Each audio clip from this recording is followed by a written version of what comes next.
கலைஞர் ஆட்சி காலத்தில் நடந்த 3 முக்கியமான விஷயத்தை சொல்லணும்னு நினைக்கிறேன். நான் எல்லாமே உங்களுக்கு தெரிஞ்சது தான், நான் ஒன்றும் புதுசாக சொல்ல போகிறதில்ல.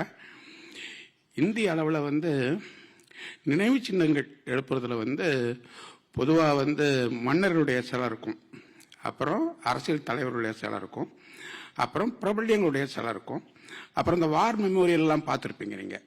அது மாதிரி நினைவு சின்னங்கள் இருக்கும். ஆனால் தமிழ்நாட்டில் தான் முதல்ல என்ன நடக்குது அப்படின்னா, இலக்கிய சான்றுகளுக்கான சிற்பங்கள் இங்கே தான் வடிக்கப்படுது.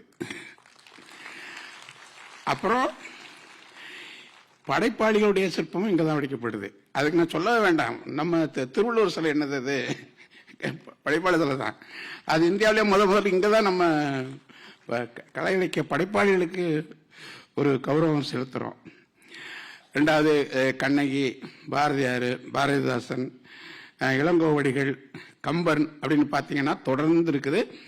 அப்புறம் சங்க இலக்கிய காட்சிகளுக்கு வெறும் சங்க புலவர்களை மட்டுமே இல்லை, சங்க இலக்கிய காட்சிகளுக்கும் இந்த கடையாளி வள்ளல்கள், அந்த முல்லைக்கு தேர் கொடுத்தது, மயிலுக்கு அந்த பொன்னாடை போத்துறது மாதிரியான சிற்பங்கள் தமிழ்நாட்டில் நிறைய பூங்காக்களில் பார்க்கலாம்.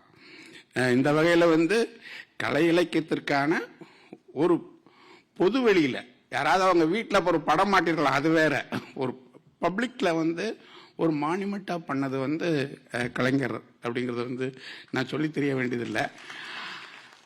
ரெண்டாவது பார்த்தீங்கன்னா, நம்முடைய கிராமிய கலைகளை கௌரவிக்கிறதுன்னு ஒன்று இருக்குல்ல. நம்ம இந்த கிளாசிக்கல் லிட்ரேச்சர் அண்ட் ஃபோக் அப்படின்னு வரும்போது கிராமிய கலையில் இருக்கிறவங்களை நம்ம கௌரவிச்சோமா அப்படின்னா, அதுவும் கலைஞர் பீரியடில் தான் நடக்குது. அது ஏற்கனவே சொன்னாங்க. நம்ம டிராஃபிக் ஐலேண்ட், சென்னையில் இருக்கிற டிராஃபிக் ஐலேண்டில் களரி, தெருக்கூத்து, பொய்க்கால் குதிரை, கரகாட்டம் அப்படின்னு சொல்லிட்டு நம்மகிட்ட இருக்கிற எல்லா ஃபோக் டான்ஸுக்கும் சிலைகள் வச்சிருக்கிறோம், மானுமெண்ட் பப்ளிக்ல வச்சிருக்கிறோம். அதை நம்முடைய முதல்வர் தான், அப்போ துணை முதல்வர் இருக்கும்போது அவர் தான் திறந்து வச்சிருக்கிறாரு. எல்லா சிலைகளும் அவர் தான் திறந்து வச்சிருக்கிறாரு. மூணாவது ஒரு விஷயம் என்ன அப்படின்னா, இது தேசிய அளவில் இல்லை, உலக அளவிலே நம்ம அதை சொல்ல முடியும்.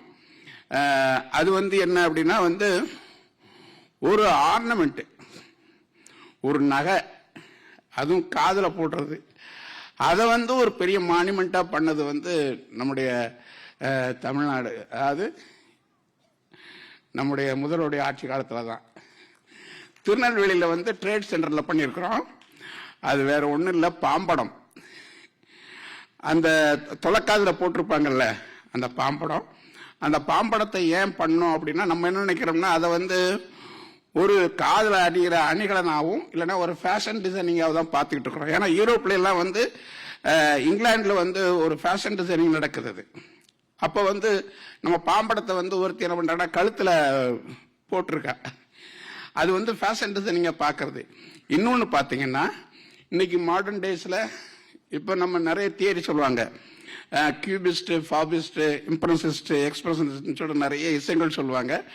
அதுல முப்பரிமாணம்னு வர்ற இடத்துல ஒரு ட்ரூ ஃபார்ம் ஆஃப் கியூபிசம் அப்படின்னு பார்த்தீங்கன்னா பாம்படம் தான். அது ஒரு உலகளாவிய கலை சின்னங்களில் இடம்பெறுகிற ஒரு முக்கியமான அடையாளம் தான் அந்த பாம்படம்.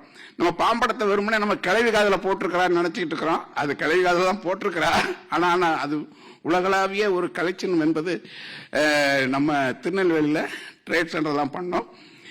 இதுக்கு உதவியா இருந்த விஷ்ணு அப்போ கலெக்டராக இருந்தார். அப்புறம் குறிப்பாக சொல்லணும்னா சிவகார்த்திகேயன் சொல்லிட்டு கமிஷனர் இருந்தார்.